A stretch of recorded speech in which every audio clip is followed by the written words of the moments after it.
الحمد لله نحمده ونستعينه ونستغفره ونؤمن به ونتوكل عليه ونعوذ بالله من شرور أنفسنا ومن سيئات أعمالنا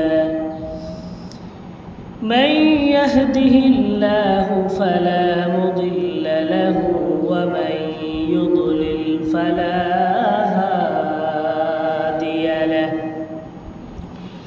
ونشهد أن سيدنا وسندنا وحبيبنا وحبيب ربنا وطبيبنا وطبيب قلوبنا ومولانا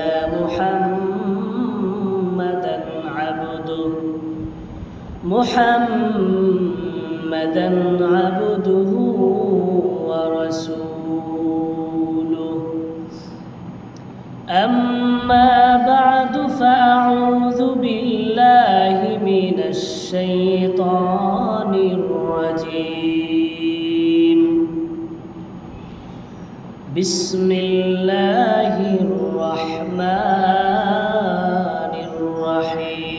الرحيم قل هل يستوي الذين يعلمون والذين لا يعلمون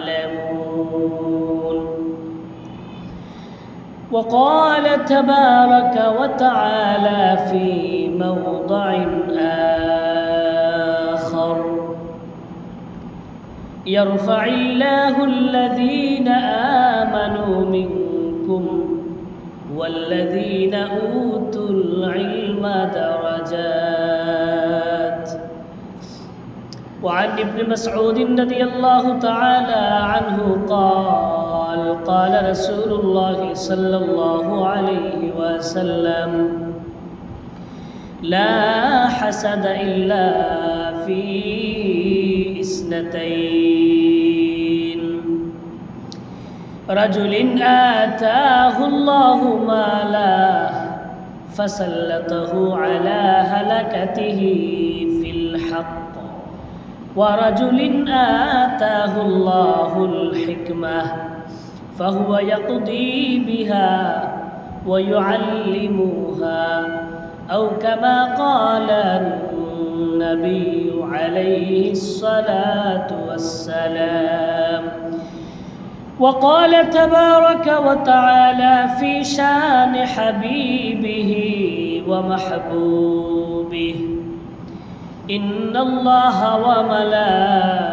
وملائكته يصلون على النبي يا أيها الذين آمنوا صلوا عليه وسلموا تسليما আমরা সবাই মহব্বতে দুরূদ শরীফ পড়ি اللهم صل على محمد وعلى آل محمد كما صليت على إبراهيم وعلى آل إبراهيم إنك حميد مجيد اللهم بارك على محمد وعلى آل محمد كما باركت على إبراهيم وعلى آل إبراهيم إنك حميد مجيد بلغ العلا بكماله كشف الدجى بجماله حسنت جميع خصاله صلوا عليه وآله محترم حاضرین اکرام আল্লাহ পাক রব্বুল আলামিনের অসংখ্য অগণিত শুকরিয়া যে মহান আল্লাহ আমাদেরকে প্রতি শুক্রবারের ন্যায় এবারও জুমার নামাজ আদায় করার উদ্দেশ্যে মসজিদে আসার বসার তৌফিক দিয়েছেন। এজন্য আমরা কালিমাতুশ শুকর আদায় করে সবাই পড়ি আলহামদুলিল্লাহ। অসংখ্য অগণিত দুরুদ এবং সালাম মুহাম্মদুর রাসূলুল্লাহ সাল্লাল্লাহু আলাইহি ওয়াসাল্লামের উপর, যিনি আমাদেরকে ইলম অন্বেষণের পথ বাতলিয়ে দিয়েছেন এবং সমস্ত সাহাবাদের উপর সালাম পৌঁছাই, বিশেষ করে আল্লাহ রাসূলের পরিবারের প্রতি এবং সমস্ত মুত্তাকি বান্দাদের প্রতি। আমি আপনাদের সম্মুখে পবিত্র কোরআনের 2 জায়গা থেকে 2 আয়াতের অংশ তিলাওয়াত করেছি এবং আল্লাহ রাসূল সাল্লাল্লাহু আলাইহি ওয়াসাল্লামের অসংখ্য অগণিত হাদিসের ভান্ডার থেকে একটা হাদিস আপনাদের সম্মুখে পাঠ করেছি। যদি মহান আল্লাহ আমাকে তৌফিক দান করেন, উক্ত আয়াত এবং হাদিসকে সামনে রেখে সামান্য কিছু কথা বলার চেষ্টা করব ইনশাআল্লাহ। ওমা তৌফিকি ইল্লা বিল্লাহ, আলাইহি তাওয়াক্কালতু ওয়া ইলাইহি উনীব।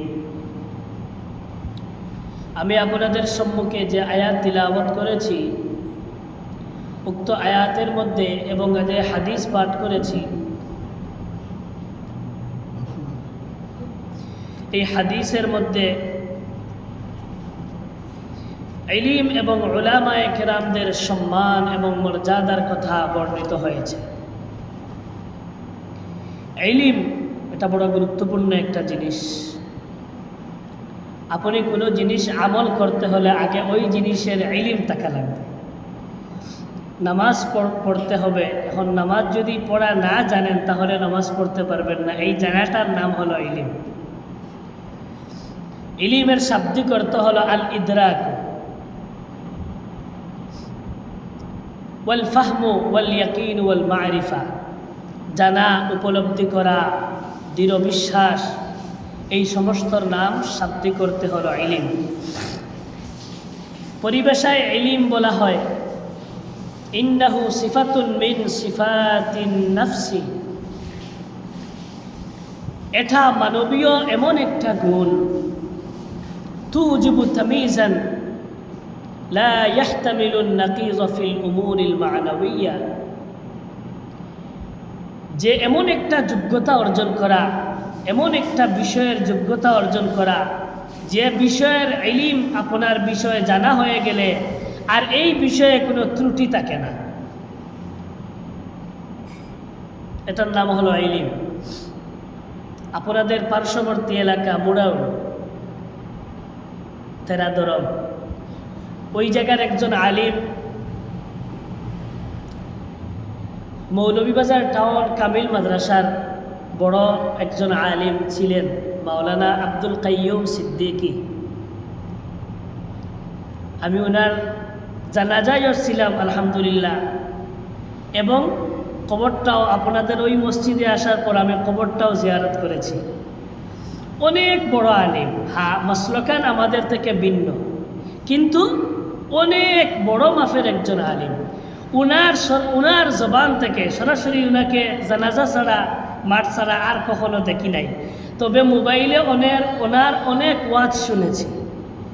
ওই একটা ওয়াজের মধ্যে উনি ইলমের এইভাবে সংজ্ঞা দিয়েছেন যে আল ইলমু নূরুন, ইলম এমন একটা নূর, মুক্তাবাসুন মিন আনওয়ারি মিশকাতিন নবী সাল্লাল্লাহু আলাইহি ওয়াসাল্লাম, যে আল্লাহর রাসূলের মিশকাতে নবুয়তের যে ইক্তেবাস করা হয়েছে, আল্লাহর রাসূলের মিশকাতে নবুয়ত থেকে ইক্তেবাস করা হয়েছে, যেটাকে এটার নাম হলো নূর। সুবহানাল্লাহ, এটা একটা নূর, একটা আলো, যে ইলমের মাধ্যমে মানুষ অন্ধকার থেকে আলোর দিকে আসে, জানতে পারে যে এটা অন্ধকার, এটা আলো, এটা জুলুম, এটা ন্যায়, এটা হক, এটা বাতিল, এটা জানার যে উপায়, উপকরণ, তার নাম হলো ইলম। ইলম না থাকলে আপনি জানতে পারবেন না।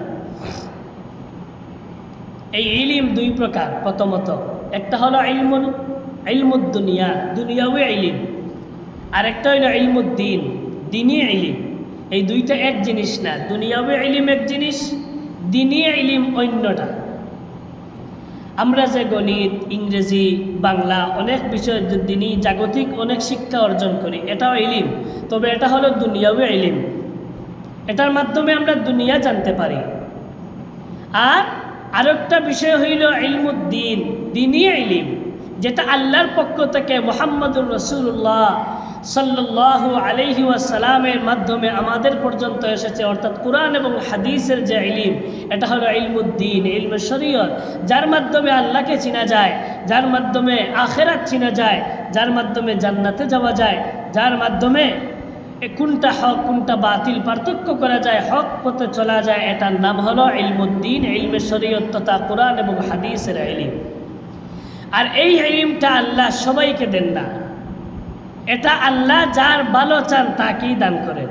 এটা আমার বানানো কোনো কথা না, বুখারী এবং মুসলিম উভয় কিতাবের মধ্যেই হাদিসটা আছে। আন মুআবিয়া রাদিয়াল্লাহু তাআলা আনহু قال, হযরত মুআবিয়া রাদিয়াল্লাহু তাআলা আনহু থেকে বর্ণিত, তিনি বলেন,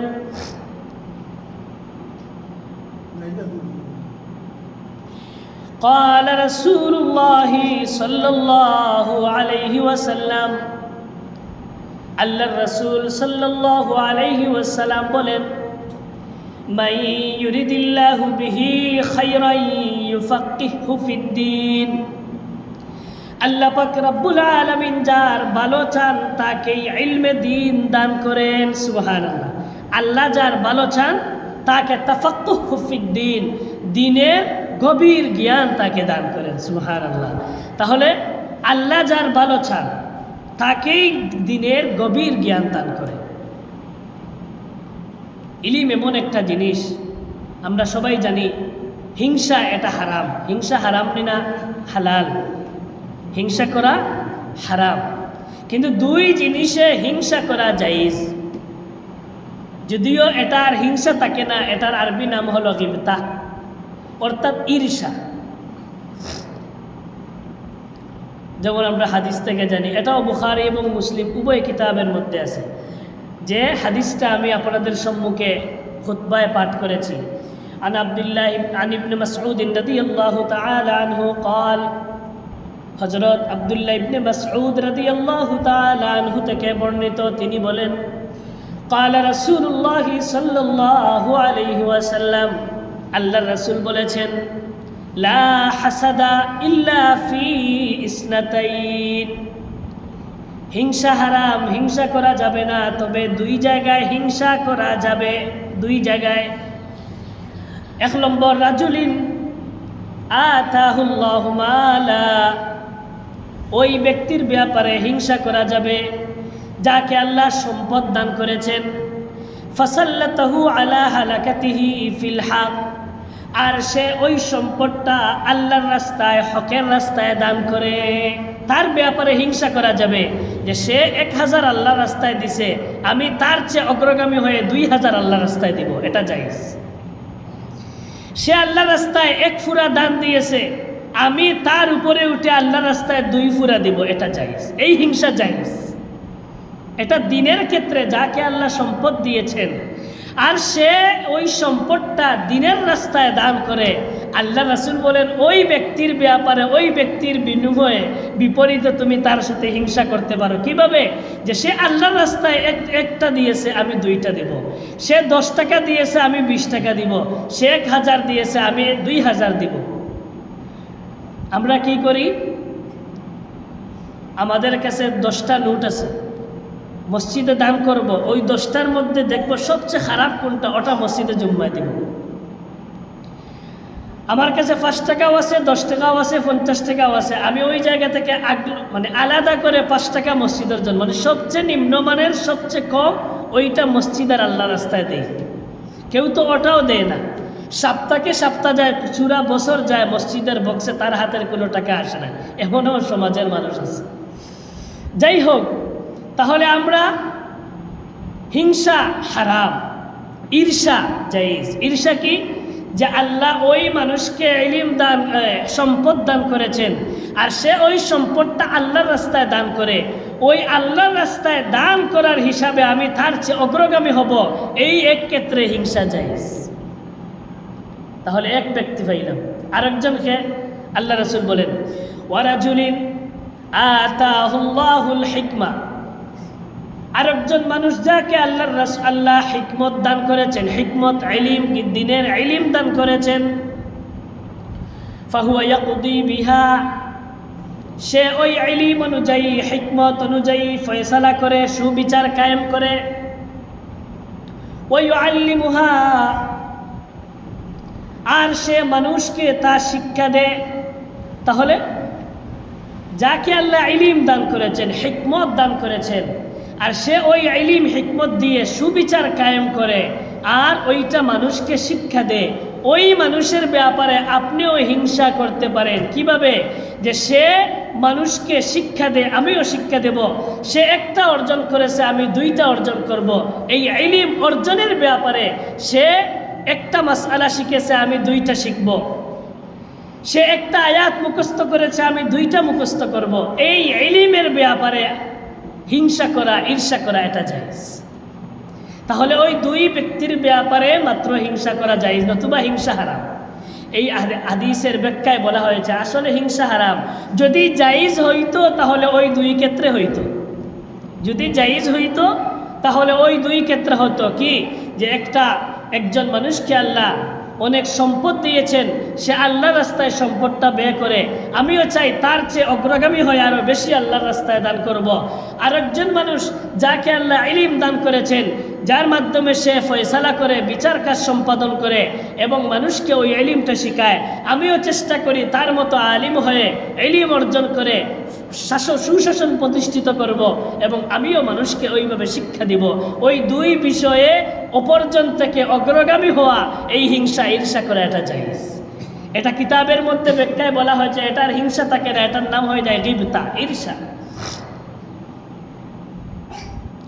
ইলম এটা বড় ফজিলতের একটা জিনিস। মানুষ যখন মারা যায় তার সাথে কিছু জিনিস তার সাথে যায়, আবার অনেক জিনিস তার সাথে যায় না। আবার মানুষের কিছু আমল আছে দুনিয়াতে থাকলে ওই দুনিয়াতেই আমল থাকে আর আখেরাতে যায় না। আর কিছু আমল আছে দুনিয়াতে এমনভাবে সে প্রতিষ্ঠিত করে যায়, কবরে চলে যায় ঠিকই, কিন্তু তার আমলের ধারাবাহিকতা কবর পর্যন্ত, একবারে কিয়ামত পর্যন্ত চলতে থাকবে। তাহলে ওইগুলা কি? মুসলিম শরীফের রিওয়ায়াত عن أبي هريرة رضي الله تعالى عنه قال, হযরত আবু হুরায়রা রাদিয়াল্লাহু তাআলা আনহু থেকে বর্ণিত, তিনি বলেন قال رسول الله صلى الله عليه وسلم, আল্লাহর রাসূল সাল্লাল্লাহু আলাইহি ওয়াসাল্লাম বলেন ইজা মাতাল ইনসান, মানুষ যখন মারা যায়, ইনকাতা আনহু আমালুহু, মারা যাওয়ার সাথে সাথে তার আমল বন্ধ। এখন আর নামাজ নাই, রোজা নাই, তিলাওয়াত নাই, যাকাত নাই, সব বন্ধ। মানুষ মারা গেছে তো তার সব আমল বন্ধ হয়ে যায়। ইল্লা মিন সালাসা, তবে তিনটা আমল এমন আছে মানুষ মরে যায় কিন্তু তার আমলের ধারাবাহিকতা বজায় থাকে কিয়ামত পর্যন্ত। ওই মানুষটা মারা যাবে ঠিকই, কিন্তু কবর থেকে নিয়ে কিয়ামত পর্যন্ত তার আমল চলতে থাকবে, কবরে যাইতে থাকবে। কোন আমল? 1 নম্বর সাদাকাতিন জারিয়া, এমন সদকা সে করে গেছে যেই সদকা কিয়ামত পর্যন্ত সে মারা যাওয়ার পরেও দুনিয়াতেও যেমনভাবে সে আমলের সওয়াব পায়, মারা যাওয়ার পরেও সে আমলের সওয়াব পায়। 1 নম্বর হলো সদকায়ে জারিয়া। জারিয়া মানে প্রবাহিত। জারিয়া আমরা মায়ে জারিয়া, প্রবাহিত পানি, যেমন নদীর পানি সবসময় চলতে থাকে, ঠিক তেমনিভাবে এমন সদকা যার সওয়াব সবসময় চলতে থাকে। যেমন আপনি মানুষে হাঁটার জন্য একটা রাস্তা তৈরি করে দিলেন, একটা পুল তৈরি করে দিলেন, একটা মসজিদ তৈরি করে দিলেন, একটা মাদ্রাসা তৈরি করে দিলেন, এই যে একটা খানকা তৈরি করে দিলেন, এই যে একটা পুল তৈরি করে দিলেন, কিয়ামত পর্যন্ত ওই পুলের উপর দিয়ে যত মানুষ হাঁটবে এর একটা সওয়াব আপনি কবরে বসে বসে পাইতে থাকবেন। আপনি রাস্তা তৈরি করে দিলেন, ওই রাস্তা দিয়ে যত মানুষ হাঁটবে আপনি তার পক্ষ থেকে আপনি কি করবেন? কবরে যদিও চলে যান তবু আপনি সব পাইতে থাকবেন। আপনি একটা মসজিদ তৈরি করে দিলেন, আপনি দুনিয়াতে মসজিদ তৈরি করে দিলেন, ওই মসজিদে যত মানুষ নামাজ পড়বে, যত মানুষ, অত মানুষের সব আপনি কবরে বসে বসে পাইতে থাকবেন। আপনি একটি মাদ্রাসা তৈরি করে দিলেন, ওই মাদ্রাসায় যত মানুষ শিক্ষা অর্জন করবে, যত শিক্ষার্থী, প্রত্যেকের পক্ষ থেকে আল্লাহ পাক রব্বুল আলামিন কবরে বসে বসে আপনাকে সওয়াবের একটা ধারাবাহিকতা তৈরি করে দেবেন। সুবহানাল্লাহ। আপনি কোনো এতিমদের সহায়তা করলেন, এবার সে আপনার সাথে দোয়া করতে থাকলো, আপনি যে সহায়তা দিলেন সে তার বাচ্চাদের খাওয়ালো, আবার তারা আপনার জন্য দোয়া করতে থাকলো। এই যে সদকায়ে জারিয়া যেটা, এটা আমরা করতে থাকবো, এটা অনেক সওয়াব। দুনিয়া থেকে একদিন আমরা সবাই, আজ কাল পরশু, 1 বছর 5 বছর 10 বছর কেউ তো আর থাকবো না, তবে এমন কিছু সদকা আমরা দুনিয়াতে করে যাব যেটা জারিয়া হয়, যেটা আমাদের জন্য কবর পর্যন্ত না, একবারে কিয়ামত পর্যন্ত আমাদের জন্য কাজে লাগে। এই সদকাটা যেন দাইমান হয়ে যায়, এমন সদকা আমরা করব। মসজিদে দান করব, মাদ্রাসায় দান করব আমরা, এবং অসহায় মানুষদেরকে আমরা দান করব। এইভাবে আল্লাহ আমাদেরকে দানের তৌফিক দিন, আমরা সবাই পড়ি আমিন। তাহলে মানুষ মারা যাওয়ার পর আমল বন্ধ হয়ে যায়, 3টা আমল বাকি থাকে। 1 নম্বর সদকায়ে জারিয়া। এবার 2 নম্বর, আও ইলমিন ইউনতাফাউ বিহি, এমন ইলম যে ইলম মানুষকে উপকার সাধন করে, এমন ইলম যে ইলম মানুষকে উপকার দেয়, যে ইলম মানুষের উপকারে আসে। তাহলে এই যে ইলম যে জিনিসটা, এটা দুনিয়াতে আমি শিখলাম, অন্যকে শিখাইলাম, সে এরপর তার ছাত্রদেরকে শিখাইল, সে তার ছাত্রদেরকে শিখাইল, বিভিন্ন মানুষদেরকে শিখাইল। এই যে ইলমের ধারাবাহিকতা, এই ধারাবাহিকতা কিয়ামত পর্যন্ত জারি থাকবে। আর আমি এই যে একটা মানুষকে একটা হরফ শিখাইলাম, সে তার ছাত্রদেরকে অথবা অন্যান্য মানুষদেরকে শিখাইল। এই যে ইলমের ধারাবাহিকতা, এটা মানুষ মারা যাওয়ার পরেও চলে যায় না, এটা কিয়ামত পর্যন্ত চলতে থাকে, এর সওয়াব চলতে থাকে। সুবহানাল্লাহ। 3 নম্বর, আও ওয়ালাদিন সালিহিন ইয়াদউ লা, নেককার সন্তান যে তার পিতার জন্য মাতার জন্য দোয়া করে। তবে এর জন্য আপনাকে আপনার ছেলেকে সন্তানকে নেককার বানাইতে হবে। আপনি ছেলে সন্তান মেয়ে সন্তানকে নেককার বানাইলেন না, আবার আশা করেন যে সে আপনার কিয়ামত পর্যন্ত দোয়া করবে আর আপনি সওয়াব পাইবেন না। আগে আপনি তাকে নেককার বানাইবেন, নেকের পথে চলতে শিখাইবেন, এরপরে আপনি আশা করবেন যে এবার আমি আশা করি তার কাছ থেকে, এবং সে দোয়া করবে, আপনি কবরে বসে বসে ওইগুলা পেতে থাকবেন। তাহলে এই যে 3টা আমল, সদকায়ে জারিয়া, ইলমে নাফিআ এবং ওয়ালাদে সালেহ, এই 3টা এমন জিনিস, যেই 3টা জিনিস মানুষ মারা যাওয়ার পরেও কবরে বসে কিয়ামত পর্যন্ত সওয়াব অব্যাহত থাকে, জারি থাকে, সবসময় চলতে থাকে। সুবহানাল্লাহ। আল্লাহ আমাদেরকে সদকায়ে জারিয়া, বেশি বেশি সদকা করার তৌফিক দান করুন, আমরা পড়ি আমিন। আমাদেরকে ইলমে নাফিআ দান করেন, আমরা পড়ুন আমিন, আমরা পড়ি আমিন। আমাদেরকে ওয়ালাদে সালেহ, নেককার সন্তান আল্লাহ দান করুন, আমরা পড়ি আমিন। আলিম এমন বিষয় যে আলিমগণ এক সময় থাকবেন না, ইলমও থাকবে না। তাহলে বোঝা গেল আলিমদের মর্যাদা অনেক। আলিম নাই, ইলিম নাই, আলিম ইলিম নাই, এই দুনিয়াটাও আর থাকবে না। হযরত আব্দুল্লাহ ইবনে আমর রাদিয়াল্লাহু তাআলা আনহু থেকে বর্ণিত হাদিস, আল্লাহ রাসূল সাল্লাল্লাহু আলাইহি ওয়াসাল্লাম বলেন, ইন্নাল্লাহা লা ইয়াকবিজুল ইলমা ইনতিজাআন ইয়ানতাজিউহু মিনাল ইবাদ। আল্লাহ এমন না যে তিনি মানুষকে এইভাবে সু মেরে মানুষ থেকে ইলম নিয়ে যাবেন, বিষয়টা এমন না। ওয়ালাকিন ইয়াকবিজুল ইলমা বিকবজিল উলামা, উলামাগণ চলে যাবেন, এমনি এমনি ইলমও চলে যাবে। উলামা শেষ হয়ে যাবে, ইলমও শেষ হয়ে যাবে। এইভাবে আমরা আলিমদেরকে মর্যাদা করব, আমাদের সন্তানদেরকে আলিম বানাবো। কেননা ইলম টিকে থাকা এটা আলিমের উপর নির্ভর, আলিম নাই তো ইলম নাই। আল্লাহ রাসূল বলছেন যে আমি ইলম জিনিসটাকে এভাবে সুমের এইভাবে নিয়ে যাব, বিষয়টা এমন না। একজন আলিমের ইন্তেকাল হয়ে যাবে, একটা ইলমের অবসান হয়ে যাবে, আর এই ইলম থাকবে না। এইভাবে আলিমের ইন্তেকালের মাধ্যমে ইলমেরও ইন্তেকাল হয়ে যাবে, ইলমও শেষ হয়ে যাবে। এজন্য আমরা নিজেরাও আলিম হব, আমাদের সন্তানদেরকেও আলিম বানাবো ইনশাআল্লাহ।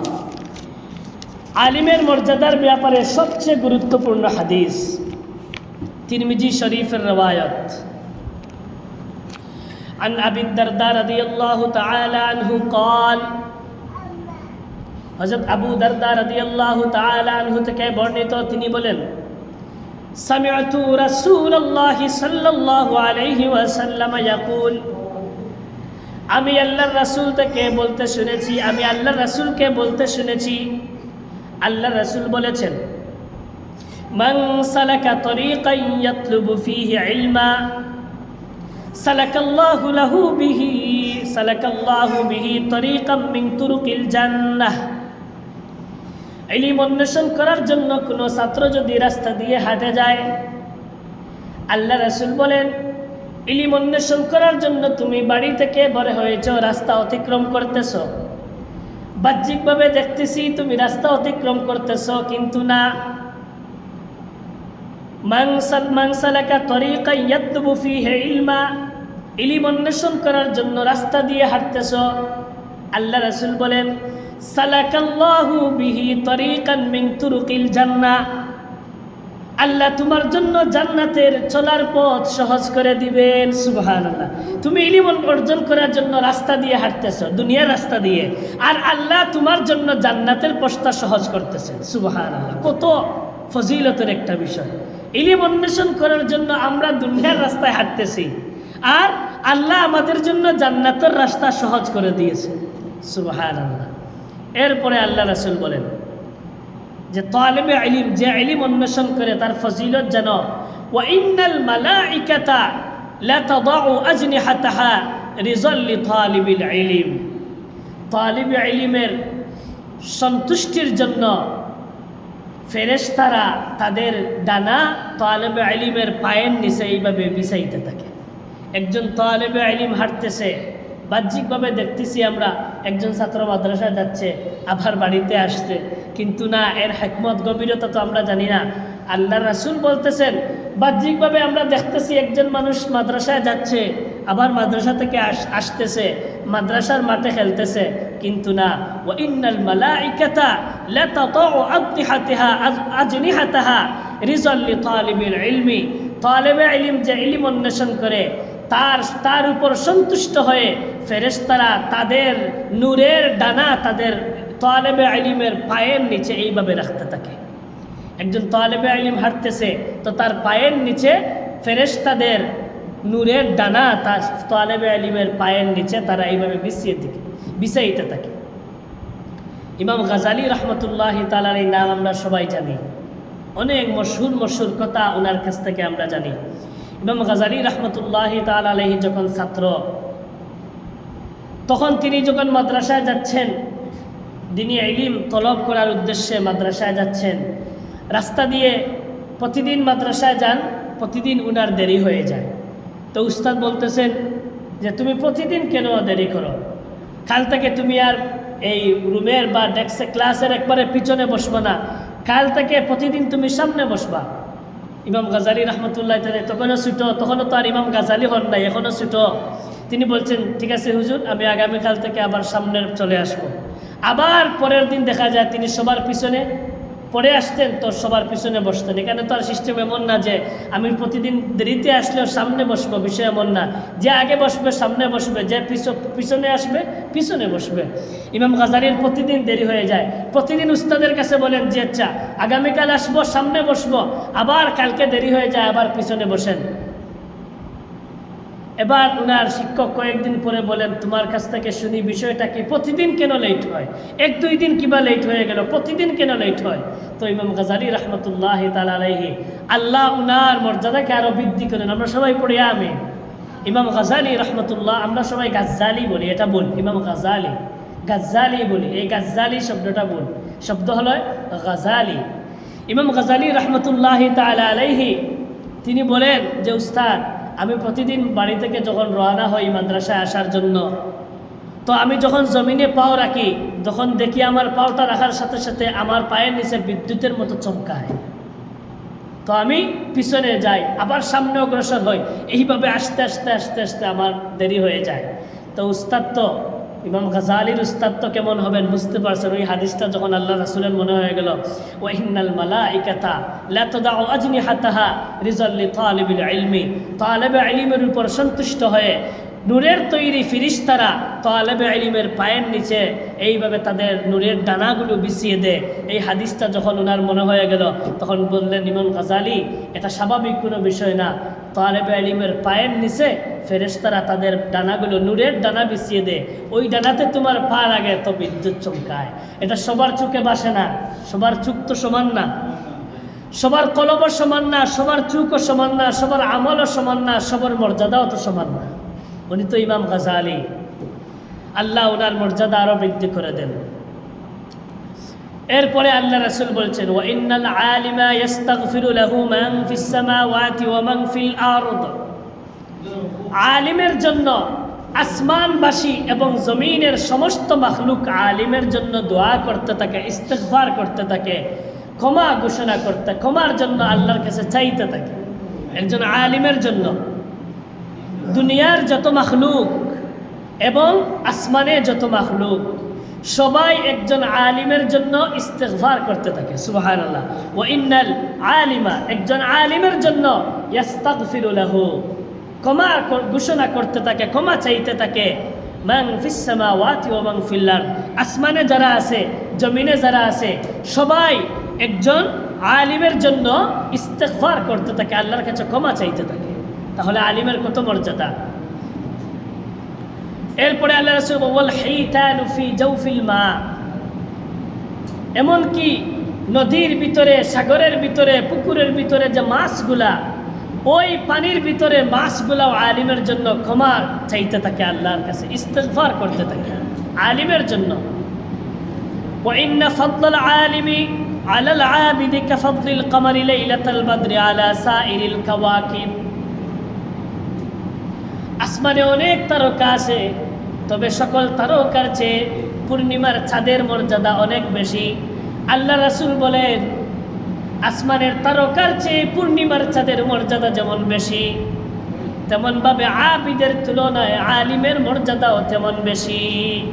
আবিদ মানে ইবাদত গুজার, যে রাতে নামাজ পড়ে, দিনে রোজা রাখে, তাসবিহ তাহলিল করে, কোরআন পড়ে, একজন স্বাভাবিক আবিদের চেয়ে একজন আলিম এত মর্যাদাবান যে আসমানে যত তারকা আছে ওদের তুলনায় পূর্ণিমার চাঁদ যেমন মর্যাদাবান, আল্লাহ রাসূল বলেন আবিদের তুলনায় আলিমের মর্যাদা এত বেশি। সুবহানাল্লাহ। ওয়া ইন্নাল উলামা ওয়ারাসাতুল আম্বিয়া, আল্লাহ রাসূল সাল্লাল্লাহু আলাইহি ওয়াসাল্লাম বলেন, ইন্নাল উলামা ওয়ারাসাতুল আম্বিয়া, আলিমগণ হলেন নবীগণের ওয়ারিস। আলিমগণ নবীগণের ওয়ারিস। ওয়া ইন্নাল আম্বিয়া লাম ইউওয়ারিসু দিনারান ওয়ালা দিরহামা, আম্বিয়া কেরাম যারা নবীগণ, তারা দুনিয়াতে দিনার এবং দিরহাম, স্বর্ণমুদ্রা বা রূপমুদ্রা, ওইগুলা তারা দুনিয়াতে ওয়ারিস হিসাবে রেখে যান না। ওয়া ইন্নামা ওয়ারাসুল ইলম, তারা ইলম যে বিষয়টা, ওই বিষয়ের ওয়ারিস দুনিয়াতে রেখে যান। ফামান আখাযাহু আখাযা বিহাজ্জিন ওয়াফির, যে ইলম অর্জন যত বেশি করতে পারলো সে বিহাজ্জিন ওয়াফির, পরিপূর্ণ একটা অংশ সে লাভ করলো। এজন্য একজন আলিম কতটুকু মর্যাদাবান, যে নবীদের ওয়ারিস, তারা নবীদের ওয়ারিস। আলিমদের মর্যাদার ব্যাপারে তিরমিজি শরীফে আরেকটা হাদিসের মধ্যে আন আবি উমামা আল বাহিলি রাদিয়াল্লাহু তাআলা আনহু, তিনি বলেন,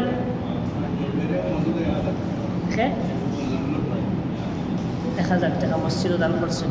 আল্লাহ পাক রব্বুল আলামিনে তানি দান্ডে কবুল ও মঞ্জুর করুক, সবাই পড়ি আমিন।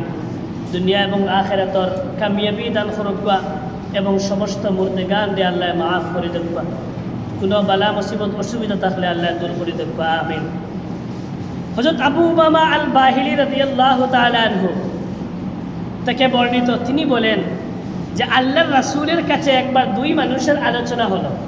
রাজুলান যুকির আলী রাসূলুল্লাহি সাল্লাল্লাহু আলাইহি ওয়াসাল্লাম রাজুলান, আল্লাহ রাসূলের সামনে দুইজন মানুষের আলোচনা হলো যে আল্লাহ রাসূল, ওই দুইজন মানুষের ব্যাপারে আপনার মতামত কি? আহাদুহুমা আবিদুন ওয়াল আখারু আলিমুন, একজন ইবাদতকারী আরেকজন হলো আলিম। একজন ইবাদত গুজার আরেকজন ইবাদত গুজার, আরেকজন হলো আলিম। দুইজন মানুষ, ওই দুইজনের ব্যাপারে আপনার মতামত কি? আল্লাহ রাসূলের সামনে পেশ করা হলো। আল্লাহ রাসূল বললেন, فقال رسول الله صلى الله عليه وسلم فضل العالم على العابد كفضلي على أدناكم আমি নবীজির মর্যাদা তোমাদের সাহাবাদের মধ্যে আদনাদ সাহাবা যারা তাদের মর্যাদার ক্ষেত্রে আমি নবী যেমন শ্রেষ্ঠ হাজার হাজার লক্ষ লক্ষ আবিদের চেয়ে একজন আলিমের মর্যাদা তেমন শ্রেষ্ঠ। সুবহানাল্লাহ। একজন নবীর মর্যাদা আল্লাহ রাসূল বলছেন আমি নবী মুহাম্মদের মর্যাদা আদনা সাহাবীর তুলনায় যেমন শ্রেষ্ঠ তেমনি ভাবে হাজার হাজার লক্ষ লক্ষ কোটি কোটি আবিদের তুলনায় একজন আলিমের মর্যাদা তেমন শ্রেষ্ঠ আল্লাহ রাসূল বলতেছেন। এরপরে আল্লাহ রাসূল সাল্লাল্লাহু আলাইহি ওয়াসাল্লাম বলেন ইন্নাল্লাহা ওয়া মালাইকাতাহু ওয়া আহলাস সামাওয়াতি ওয়াল আরদ হাত্তা আন-নামলাতা ফি জুহরিহা ওয়া হাত্তা আল-হুতা লা ইউসাল্লুনা আলা মুআল্লিমিন নাসিল খাইর। মানুষদেরকে ভালোর করতে আহ্বানকারী যেই সমস্ত আলিম, ওই মুআল্লিম, ওই শিক্ষক, ওই আলিমের মর্যাদা জানো কেমন? ইন্নাল্লাহা নিশ্চয় আল্লাহ ওই আলিমের প্রতি বিশেষ রহমত নাজিল করেন। সুবহানাল্লাহ। ওয়া মালাইকাতাহু ফেরেশতারা ওই আলিমের জন্য দোয়া করতে থাকেন। ওয়া আহলাস সামাওয়াতি ওয়াল আরদ আসমান এবং জমিনে যারা আছে তারা ওই আলিমের জন্য দোয়া করতে থাকেন। হাত্তা নামলাতা ফি জুহরিহা পিপিলিকা তার পিঁপড়ার গর্তের মধ্যে আলিমের জন্য দোয়া করতে থাকে। ওয়া হাত্তাল হুতা এবং মাছ পানির নিচে মাছগুলো আলিমের জন্য দোয়া করতে থাকে। আল্লাহ আলিমের জন্য রহমত বর্ষণ করেন, ফেরেশতারা আলিমের জন্য দোয়া করেন, মাছ আলিমের জন্য দোয়া করে, এমনকি পিপিলিকা আলিমের জন্য দোয়া করে, আসমানের মখলুক আলিমের জন্য দোয়া করে, ইস্তিগফার করে, জমিনের সমস্ত মখলুক আলিমের জন্য ক্ষমা প্রার্থনা করে, ইস্তিগফার করে। এজন্য আলিমের কত মর্যাদা আল্লাহর কাছে। একজন ফকি আলিম 1000 আবিদের চেয়ে শ্রেষ্ঠ শয়তানের বিরুদ্ধে।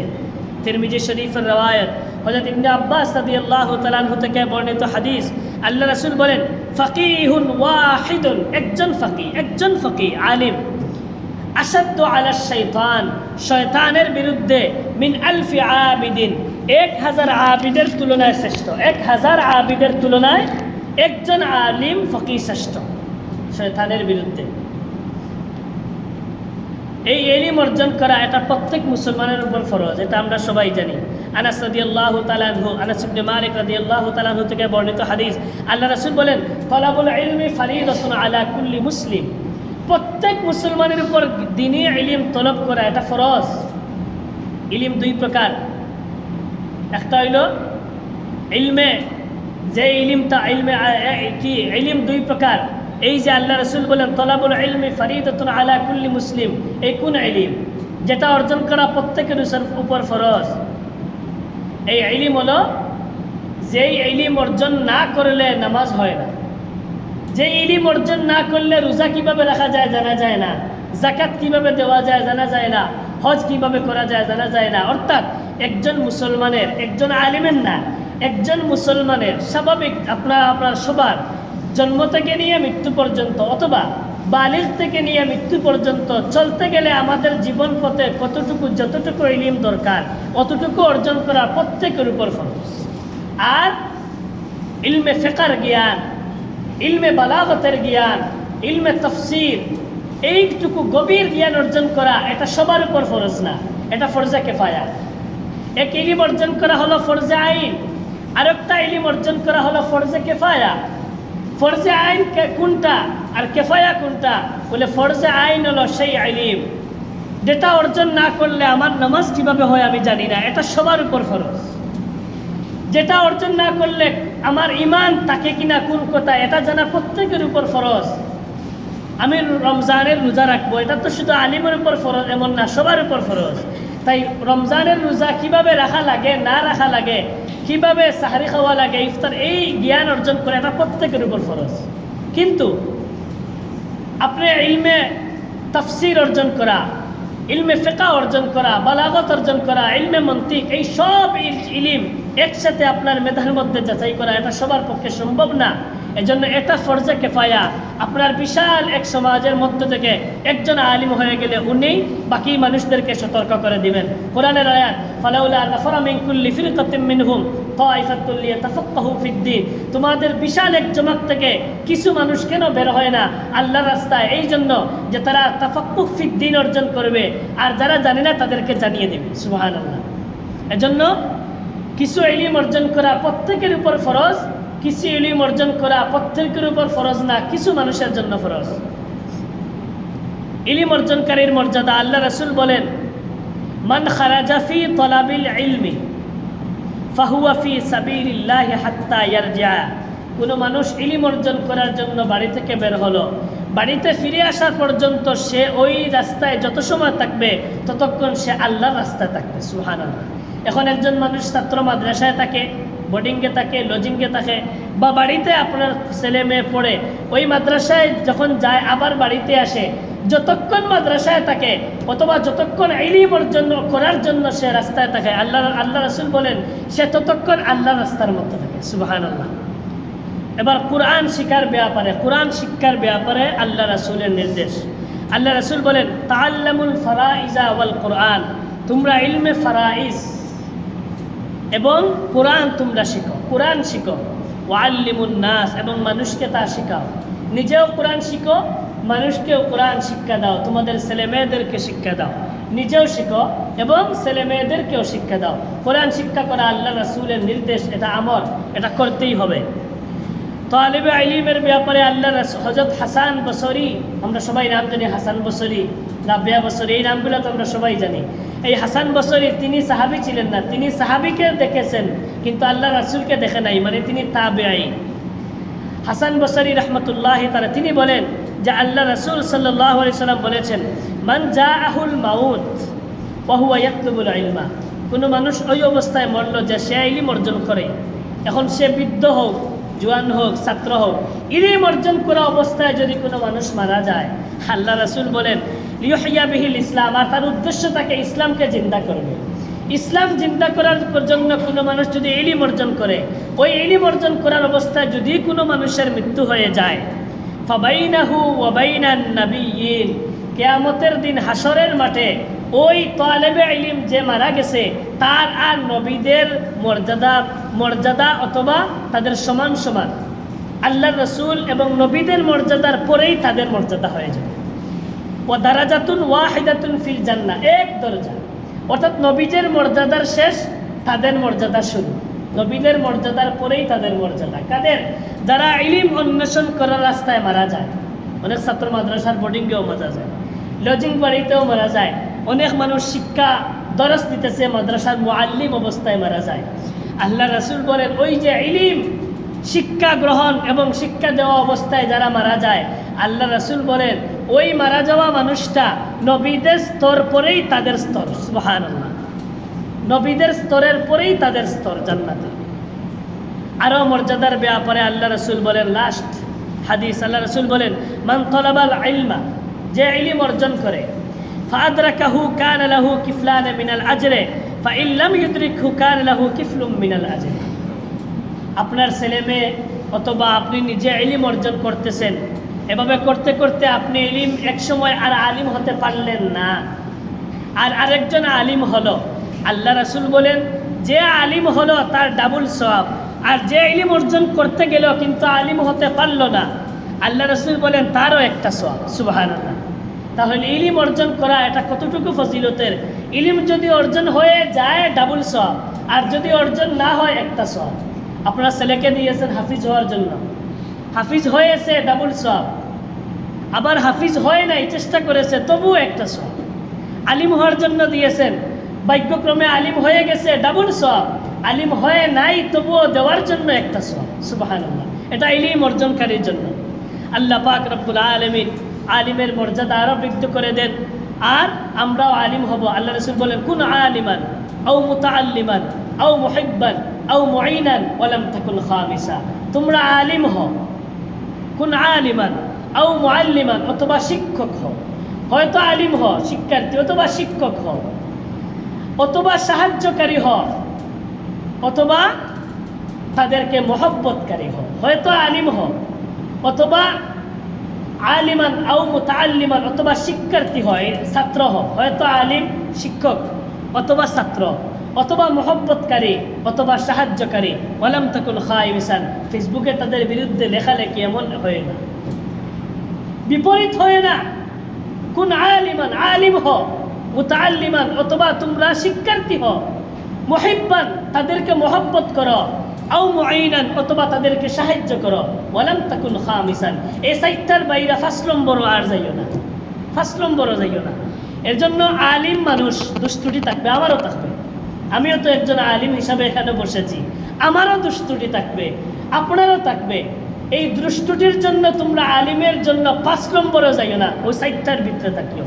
আর আলিমের জন্য আল্লাহ রহমত দেন, আলিমের জন্য ফেরেশতারা ক্ষমার ঘোষণা করেন, দোয়া করেন, আলিমের জন্য মাছ দোয়া করে, আলিমের জন্য পিঁপড়া দোয়া করে। এজন্য তোমরা 5 নম্বরে যাইও না, সাইরের ভিতরে থাকি। আল্লাহ পাক রব্বুল আলামিন আলিমদের মর্যাদা আরও বৃদ্ধি করে দেন, আমাদেরকে ইলমে নাফি অর্জন করার তৌফিক দান করেন, আমাদের ছেলেমেয়েদেরকে ইলম দান করেন এবং আলিমদেরকে মহব্বতকারী, সাহায্যকারী, আলিম অথবা মুতাআল্লিম এই 6 শ্রেণীর এক শ্রেণীর ভিতরেই আল্লাহ আমাদেরকে কবুল করেন। আমরা সবাই পড়ে আমিন। ওয়া আখিরু দাওয়ানা আনিল হামদুলিল্লাহ।